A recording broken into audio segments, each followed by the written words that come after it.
Astaghfiruh wa na'udzubillahi min syururi anfusina min sayyiati a'malina. Man yahdihillahu fala mudhillalah wa man yudlil fala hadiyalah. Asyhadu an la ilaha illallah wahdahu la syarikalah wa asyhadu anna Muhammadan abduhu wa rasuluhu alladzi la nabiyya wa la rasula ba'dah. Allahumma shalli wa sallim wa barik ala Muhammad wa ala alihi wa sahbihi wa man tabi'ahum bi ihsan, amma ba'd. Ini adalah bab terakhir dari Kitabur Riqaq di Sahih Bukhari. Kitabur Riqaq sebagaimana dulu disinggung atau pernah dibahas di awal, satu bab khusus yang membahas tentang bagaimana caranya melembutkan hati. Ini kalau di umum istilahnya tasawuf.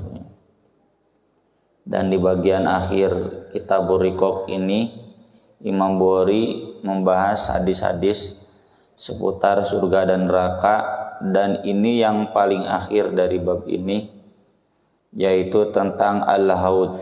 Al-Haud itu telaga atau danau kecil, tapi tidak kecil juga, besar. Nanti ada hadisnya. Babun fil haudi wa qaulillahi ta'ala inna a'tainakal kautsar. Tentang al-haud dan firman Allah Ta'ala, sesungguhnya kami telah memberimu al-kautsar. Disebutkan berbeda antara telaga dengan al-kautsar karena memang di kebanyakan hadis ini dua yang berbeda. Kalau al-haud mah telaganya, kalau al-kautsar mah sungainya. Jadi kemungkinan besar sungai ini, kalau al-kautsar mah sungai di surga, kalau al-haud mah telaganya. Ada yang menyebut telaganya ini di surga, ada yang menyebut di dekat surga. Kalau kita lihat nanti hadis-hadisnya, saya pribadi cenderung sependapat dengan ulama yang menyebutkan bahwa telaga ini telaga di dekat surga, ya, bukan di surga. Kalau al-kautsarnya itu sungainya. Jadi sungai yang memancar dari yang mata airnya di surga, kan tajri min tahtihal anhar, itu al-kautsar. Nanti ada khusus buat Nabi. Nah, bermuaranya di telaga ini, telaga Nabi SAW al-haud. Nabi SAW dikhususkan oleh Allah Subhanahu wa Ta'ala, diistimewakan dengan diberikan khusus al-haud dan al-kautsar. Duanya merujuk pada dua entitas yang berbeda. Kemudian kenapa ini disimpan di bagian akhir? Karena memang ini sesudah orang-orang dihisab, sesudah ditimbang amal, bahkan sesudah melewati sirat. Sirat kemarin kita bahas, jembatan di atas neraka jahanam. Siapa yang tercabik-cabik karena di pinggirnya ada banyak pisau-pisau besar, dia jatuh ke neraka, celaka. Siapa yang mampu melewatinya selamat. Nah, ternyata belum sepenuhnya selamat. Ada tahapan akhir, yaitu nanti di telaga Nabi di surga ini atau di dekat surga ini. Di sini nanti akan dipisahkan mana yang betul-betul masuk surga dan mana yang tidak.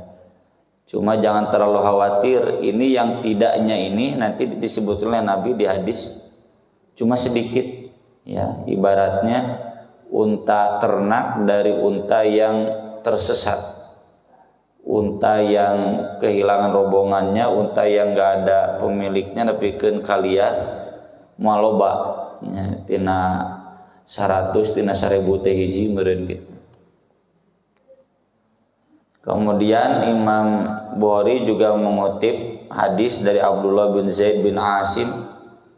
Nabi SAW bersabda, "Isbiru hatta talqauni 'alal haudi." Sabarlah kalian sehingga kalian bertemu aku di surga. Ini keterangannya saya bahas panjang ya di bawah.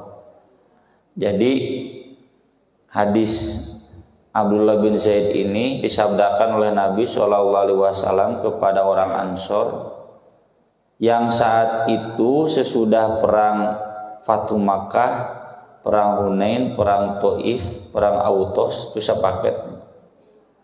Banyak ghanimah, tapi ghanimahnya tidak ada yang diberikan kepada kaum Ansor sedikit pun, melainkan diberikan kepada kaum mu'alaf dari kalangan muhajirin atau dari orang-orang Makkah. Sudah pernah kita bahas dulu ya hadisnya, bahwa Nabi SAW beralasan,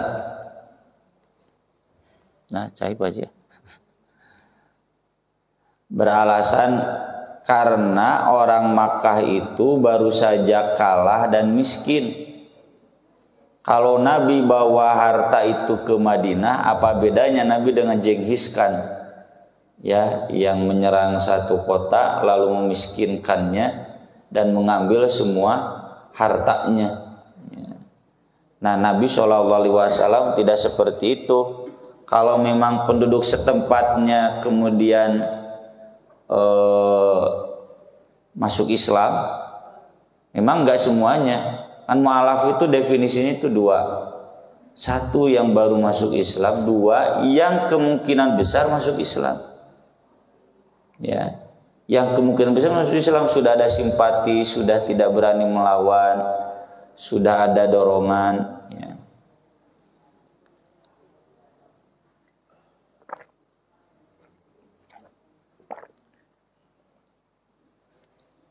Mun ayeuna malah naon nya jika ayeuna kerame pro Gibran nya tim mimiti ulama nepikeun ka ecek-ecek gitu. Ta eta teh mualaf unggul. Jadi belum tentu nya mendukung sepenuhnya, tapi sudah ada simpati-simpati atau para petinggi parpol ya yang kemarin tarik kudu Erick Thohir, kudu ieu, kudu Yusril gitu. Nya diasongkeun Gibran mah ya, kemudian bertahap. Nah, itu mualaf itu. Golkar itu baru mualaf tuh kemarin ke Gibran. Jadi mualaf itu begitu. Tidak harus sepenuhnya masuk Islam dulu. Ada yang kemungkinan kalau di silaturahmian masuk Islam, makanya Gibran kan silaturahmi ke semua ketum parpol agar mereka mualaf. Ya. Nah, kepada mereka lah ghanimah dari perang-perang yang ada waktu itu diberikan. Sampai kata orang Ansor, duh cenah ada enaknya itu, baru kemarin berlumuran darah para mujahidin. Ya, mereka kan musuh asalnya. Sekarang cenah udah kita dapat ghanimah, kok dibagikan ke mereka? Aya ku ngeunah cenah kamari mayan, ayeuna menang harta gitu.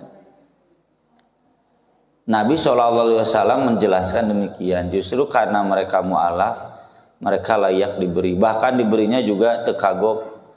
Abu Sufyan dikasih 100 onta. Wal menonta 30 juta kali 100 sabaraheun kan 3 miliar. Ya karena memang Nabi SAW Abu Sufyan mah mendibere mobil hiji moal karasa dibere karena sebelumnya orang kaya. Ibu-ibu jangan ngobrol Gibran, ibu-ibu.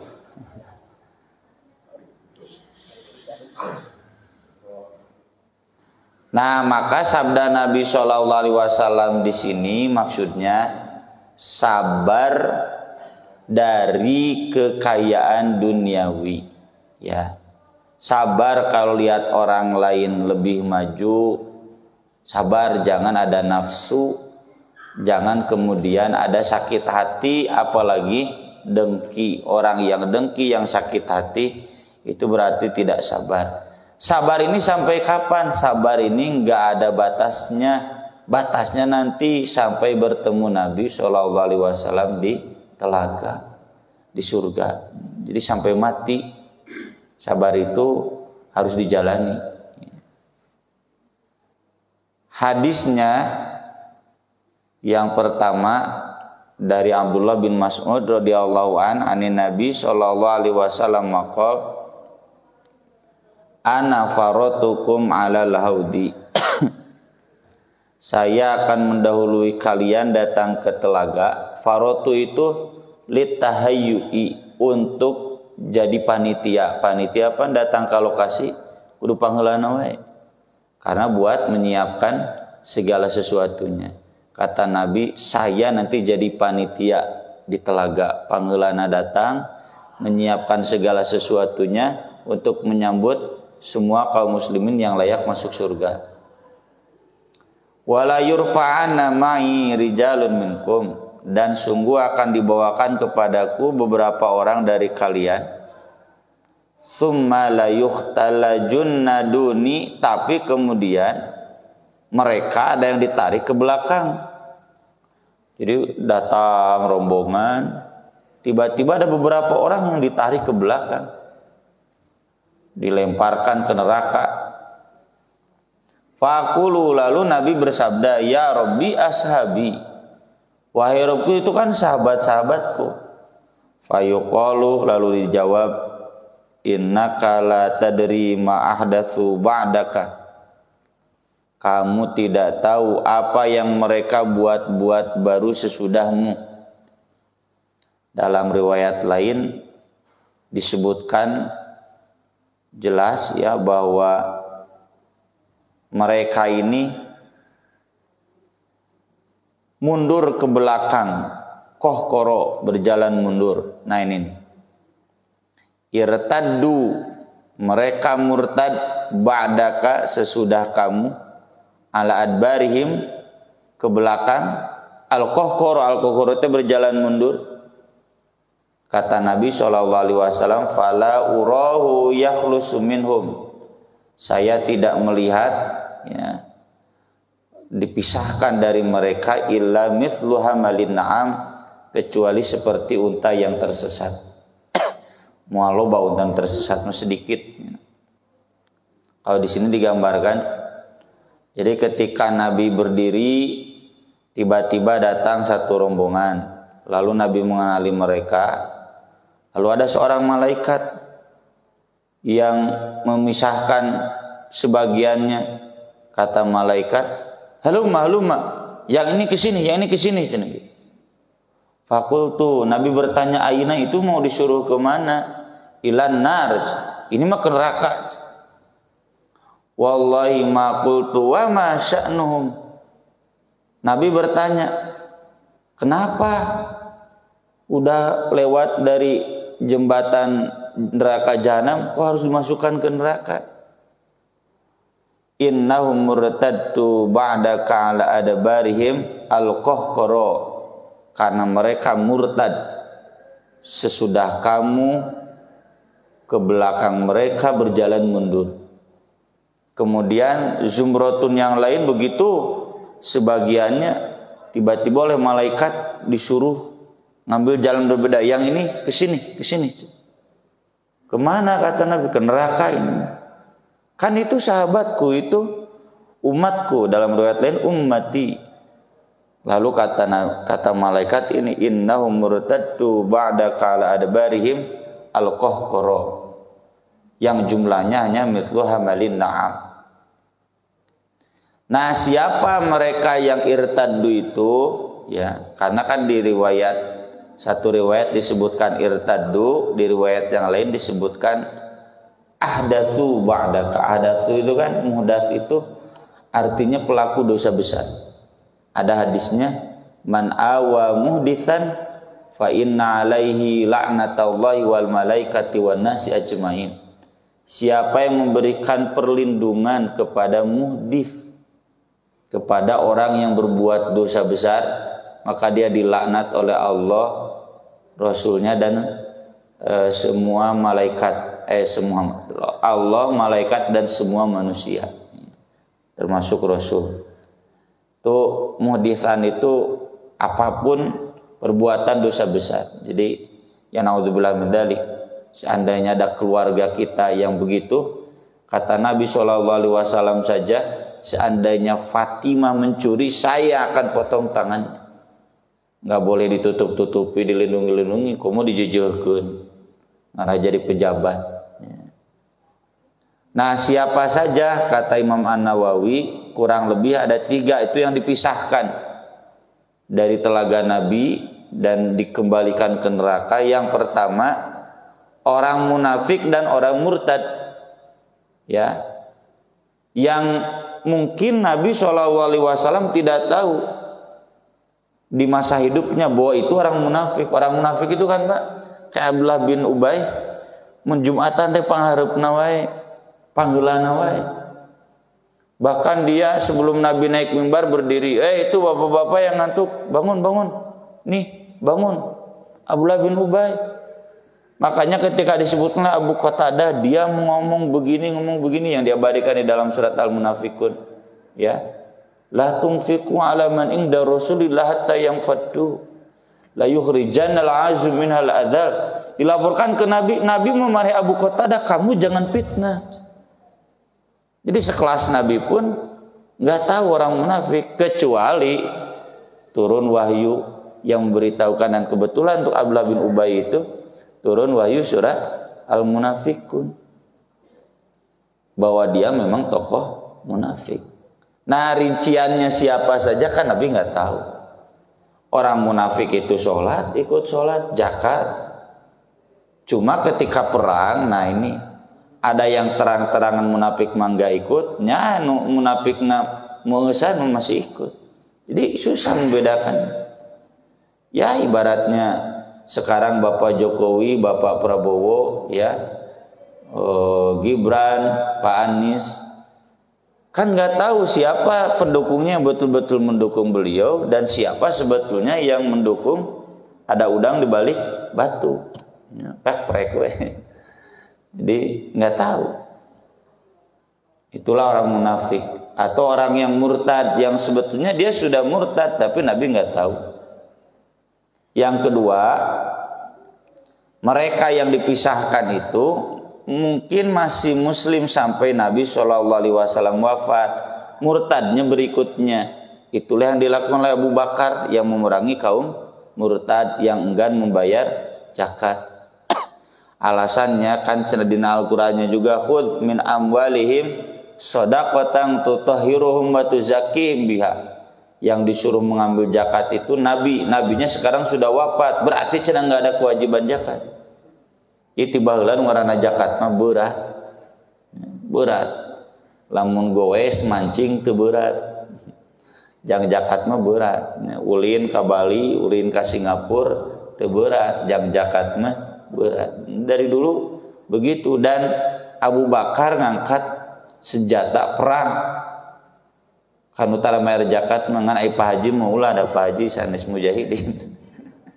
Yang berhak mengatakan perang itu Bapak Wali Kota, tanya para pejabat, nama pejabat wali kota yang berhak menyatakan perang itu yang punya militer. Ya, ai urang maulah. Kayak danti jadi konflik sosial. Harus yang berwenang, ya. Wal imamu junnatun, dalilnya itu. Dalil bahwa yang menyatakan perang itu harus imam, itu diantaranya nggak boleh ketua DKM perangan tuh cenah bapak-bapak masih bayar zakat, atau jadi konflik sosial, ya. Harus mereka yang punya kekuasaan. Kemudian yang ketiga, mereka adalah pelaku dosa besar yang mati dalam tauhid atau ahli bid'ah yang tidak sampai kafir. Nah, mereka nggak jadi masuk surga, dikenerakakan dulu. Dan kembali pada pembahasan kemarin bab syafaat, kalau memang mereka masih tersisa la ilaha illallah, mereka akan dimasukkan ke surga di tahap berikutnya, bahkan meskipun menjadi yang paling akhir. Kemarin kita sudah bahas orang yang paling akhir masuk surga. Nah, disinilah hadis ini ditolak oleh Khawarij, oleh Mu'tazilah, oleh Inkar Sunnah, karena memang teka hartiku akal. Masa yang sudah lulus dari Sirat tidak masuk ke neraka, geus tinggal asup surga, lalu tiba-tiba ditarik di kana neraka keun, ieu malaikat teh naon anu kaliwat gitu.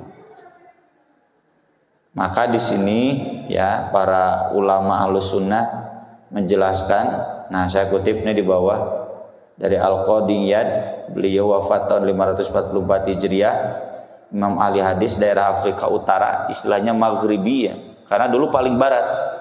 Maghribi teh Mesir, Sudan, Maroko. Al-Qadhi Iyad ini wafatnya di Marrakesh, Maroko.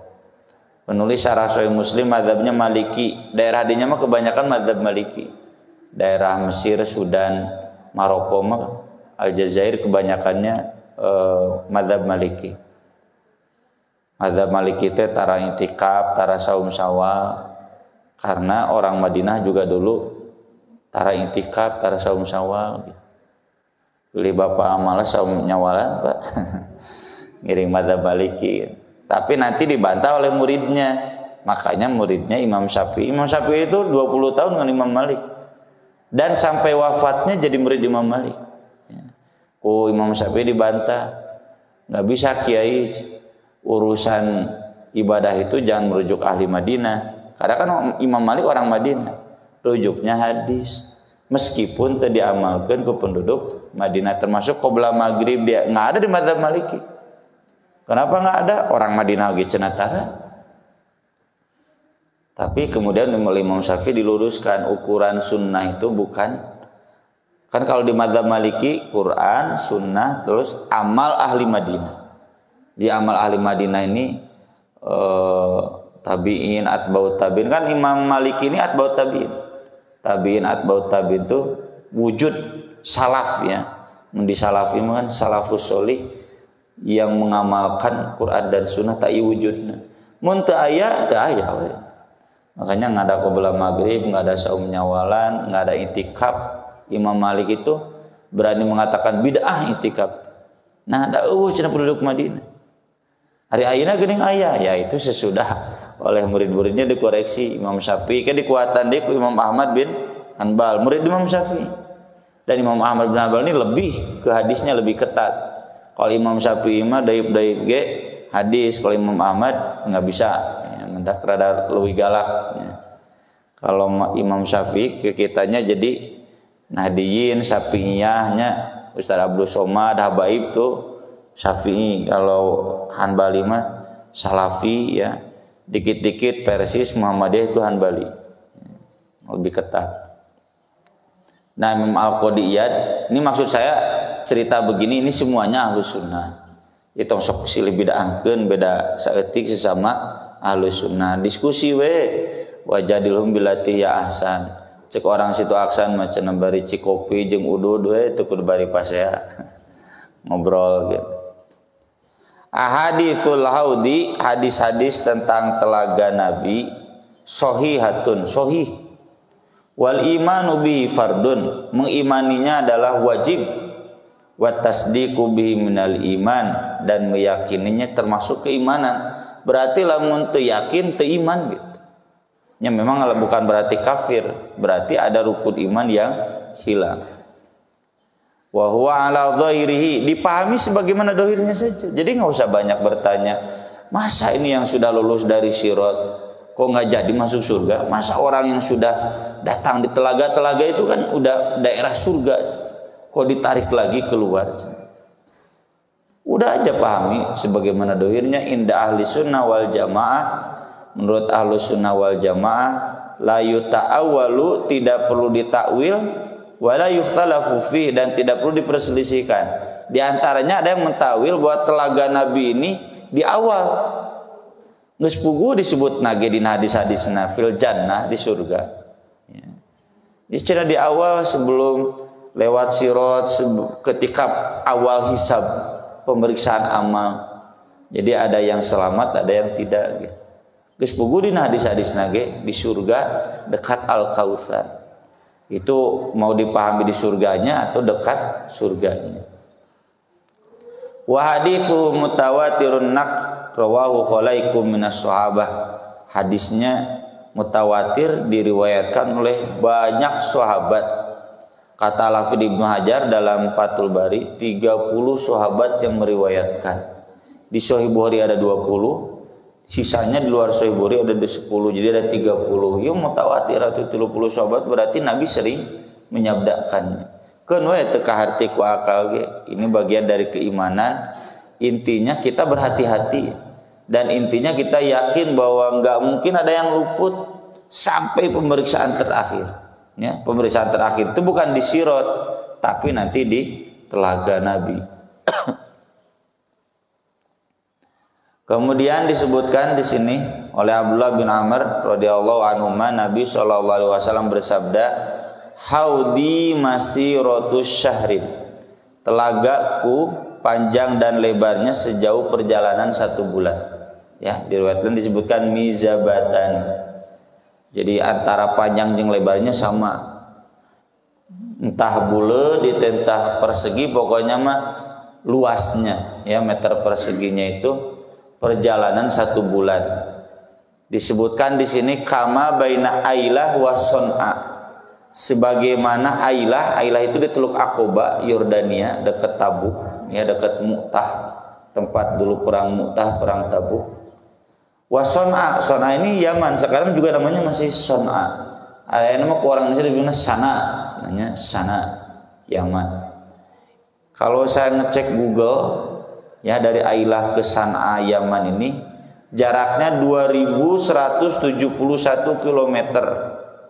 Sama seperti jarak Bandung Medan, tapi Medan rada ka Aceh kan. Ya, itu 2100-an. Jika ditempuh menggunakan kendaraan roda 4 memerlukan waktu 27 jam. Ieu teh lamun ti Ailah ka Son'a enggak ada laut, jeung lancar jalan tol. Ningali dina Google teh. Ayeuna lamun ti Bandung ka Medan berapa hari? Ya kan 2 hari 2 malam. Mal 27 jam. Ya, berarti 48 jam. Jika dengan jalan kaki waktunya 36 hari. Tentunya dengan istirahat. Ya. Kan onta mah jika jalan kaki yang lebih cepat dikit. Jadi lamun cek Nabi 1 bulan dari Ailah ke Son'a ya pas. Jadi Nabi jago matematika adanya bisa mukul. Lalu kata beliau,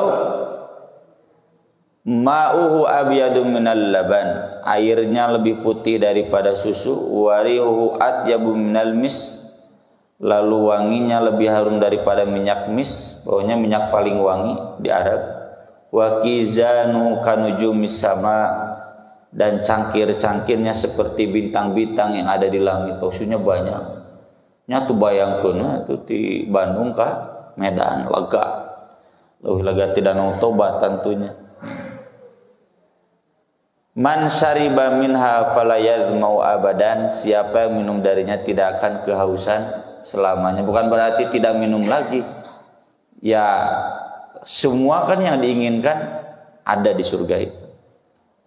Maksudnya tidak akan terkena siksa kehausan, tidak akan terkena siksa kelaparan. Kemudian ini juga sama ya, wa inna fi minal abarik, abarik itu guci-guci ya, atau kendi-kendi, ka'adadi nujumis sama, sejumlah bintang di langit. Kemudian kata Anas bin Malik dari Nabi SAW, bainama ana asiru fil jannah. Nah ini Al-Kautsar. Ketika aku berjalan di surga, di riwayat lain disebutkan ini ketika Mi'raj ya, Isra Mi'raj. Idza ana binaharin, ternyata saya melihat satu sungai, hafatahu kibabudur al-mujawwaf, yang kedua batas pinggirnya kubah-kubah mutiara yang berrongga. Indah kan? Ini siga kubah-kubah di Masjid Pajagalan sisina ieu mah tina mutiara. Ai kubah mah pasti berongga. Ini juga ieun teh kubahan. Kalau kubah itu kan berarti tengahnya kosong. Qultu ma hadza ya Jibril. Nabi bertanya, apa ini Jibril? Kata Jibril, hadzal kautsar. Ini adalah al-kautsar alladzi a'taka rabbuk, yang diberikan khusus untukmu oleh Rabbmu. Fa idza tinuhu mis azfar. Ternyata tanahnya itu seperti mis yang berhembus harum. Tanah nawagi singit, ya, pinggir-pinggiran sungainya, pembatasnya, pagernya itu kubah-kubah dari mutiara. Nah, ini menunjukkan Al-Kautsar itu sungai. Kalau Al-Laud telaga. Ada yang menyebutkan sama dan menyebutkan beda, komprominya seperti tadi. Dan ini yang terakhir, yang tadi sudah kita bahas. Jadi mereka yang ditarik mundur, tidak jadi masuk surga, itu jumlahnya tidak banyak. Mithlu hamalin na'am, hanya seperti unta yang tersesat dari rombongannya, tentu tidak banyak, itu sangat sedikit. Sekian yang bisa kita bahas terkait kitab Riqaq, mudah-mudahan bermanfaat. Insyaallah nanti kita sambung dengan pembahasan Kitabul Adab, ya, mudah-mudahan semakin meningkatkan ilmu dan adab kita semua. Sebelum ditutup, barangkali ada yang mau menambahkan? Mangga.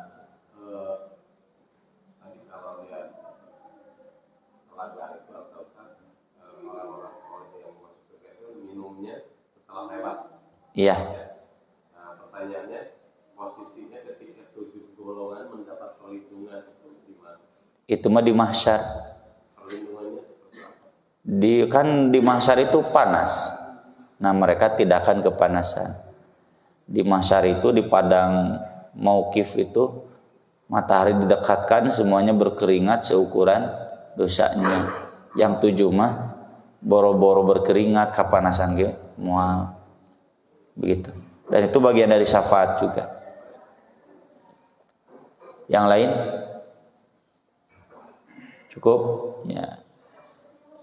Tadi mohon maaf saya ada sedikit salah baca Quran, ya. Yakinnya id tadi. Udah mau baca lama asa id jadi baca idza'a. Ya. Aku qouli hadza wa astaghfirullah li wa lakum. Subhanakallahumma bihamdik asyhadu an la ilaha illa anta astaghfiruka wa atubu ilaik. Wassalatu wassalamu ala Rasulillah. Wassalamualaikum warahmatullahi wabarakatuh.